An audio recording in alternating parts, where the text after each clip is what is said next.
So we're full into winter here in Canada. Thought I'd give a year-end summary of the work that I've done before I pack up the shop for the season. I didn't get quite as much done as I'd hoped. Combination of things, health issues, work, and some family things. But I did get some things accomplished. So I'm just going to walk through some of the work that I've done. For those of you who have not seen the vehicle before, 37 Chevy pickup, full tube chassis, built inboard suspension. It's got a twin turbo V6 in the back, Ford EcoBoost, and that's mated to an Audi R8 drivetrain, so the transmission and drive system. It's all-wheel drive. And that training's out of a V10, but it's I've set it up with the gated shifter, so it's full manual.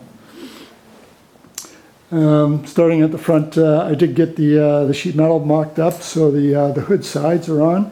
A little bit of a challenge because without having the hood sides on, it's hard to know exactly where the wishbones would pierce it. So there's a little bit of trial and error to get clearance there, and I've just got the wishbones taped up there now to keep them from getting damaged.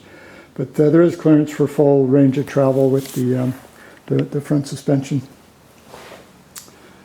I've just got Clecos holding the hood on. I welded the two hood halves into one piece, so the hood will lift up, and the hood sides will stay where they are, fixed.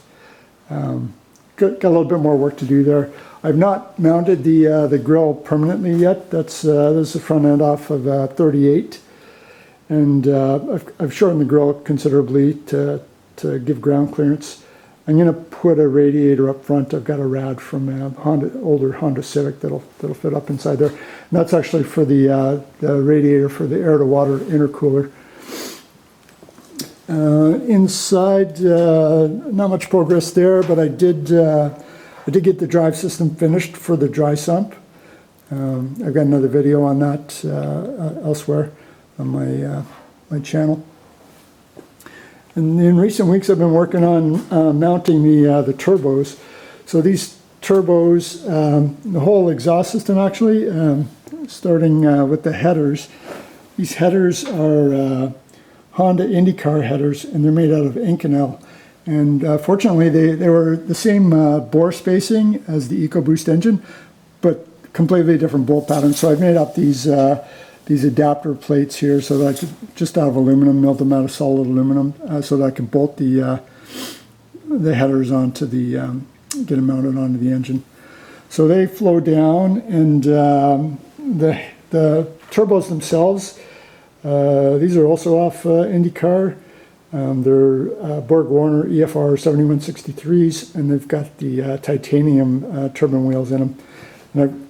So for the air inlet here, I've got Vibrant makes these air filters that fit onto one of their bell mouths. So I mounted that just to this mount here. It's a bit of a challenge here. The headers are so long. There was no easy way to mount the turbos to the engine itself. So I've got the turbos mounted to the frame, and I realize that's going to cause some issues with vibration. I've got pretty rigid engine mounts in it. They're not completely rigid, but it's not going to allow very much motion of the exhaust system. But I got a bellows here to accommodate some of the vibration, and then the whole turbo system was all I welded that up out of 304 stainless steel. It's got another bellows in the back. So the dump tubes are 3-inch diameter stainless, and these wastegates made by a Canadian company, actually, Black Sheep Industries. They're really good quality, but it was a little bit of a pain getting everything lined up so it would go together and come apart. I'm not an expert at TIG welding. It's kind of learn as you go. My skills have been improving bit by bit, but the welds turned out okay. I learned a lot about welding of tubing.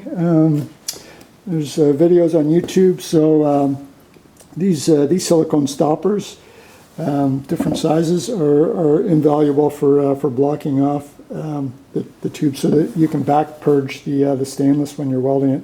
Otherwise, you wind up with a lot of oxides. And I saw another video where a fellow had actually taken one of the V-bend flanges and welded a cap onto it. And so I've been using that. Just clamp this on the end of the tube, and I can back purge the gas flow right through that hole. So that all worked out pretty well. But twin turbos makes for twice the work. So there's it's not quite mirrored on the other side because these the turbos are identical, but you know, it makes the exhaust asymmetrical. But I've managed to route it. You know, these dump tubes come up and over through the rear suspension, and then make a sharp corner, and they come out just beside the transmission here. So I've actually got these stainless exhaust. Well, I call them mufflers. They're more like a resonator, but these are off aftermarket from a motorcycle. I've got to change the tube diameter here, make these 3-inch. And cut them a little bit shorter, but those mufflers will fit up right in beside one on each side of the transmission. So some of the other work I've done, I've got the dry sump tank mounted to do some mods to it. So it was a one-piece tank originally, and it was too tall for the application. So so I cut it. I cut about 2-inch band out of it. And then I welded on these flanges so I can open it up and get inside there if I need to. I'm going to have to do some more mods to the bottom of the tank because I want to run my diffusers underneath, and that tank's hanging down about 3 inches too low right now. So I'll probably wind up moving the pickup up, and there's some heaters on the bottom as well. So I've got more mods to do. The tank would not quite fit inside the frame rail, so I had to notch out the frame rail, but I've got everything all mounted up there. And what else? I made another video of hooking up the linkages for the manual gated shifter. So there's specifics on how to do that if you're interested in another one of my videos.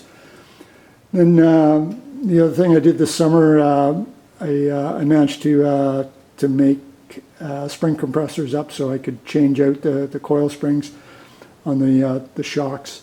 I couldn't find one for sale for a reasonable price to do what I wanted to do, so I wound up buying one and then making special jaws to work with the smaller springs. But it's got 1,000 inch pound springs in there right now. They may not be heavy enough. I'm not sure. I'll have to see. The back of the vehicle is pretty weighty. So this area here, I'm reserving for the fuel tank, and then right above it, that's where the radiator is going. And I've got a plan for ducting air from the scoops on the side. The side of the bed's going to have a scoop sticking out to allow room for the turbos, and it'll duct fresh air back in through the rad as well. And, lots of cooling air going to come in. Anyway, I think that's about everything I've done on it this summer. Again, the summer kind of got away on me for a variety of reasons, but progress has come along, and I'm happy with the way things are going.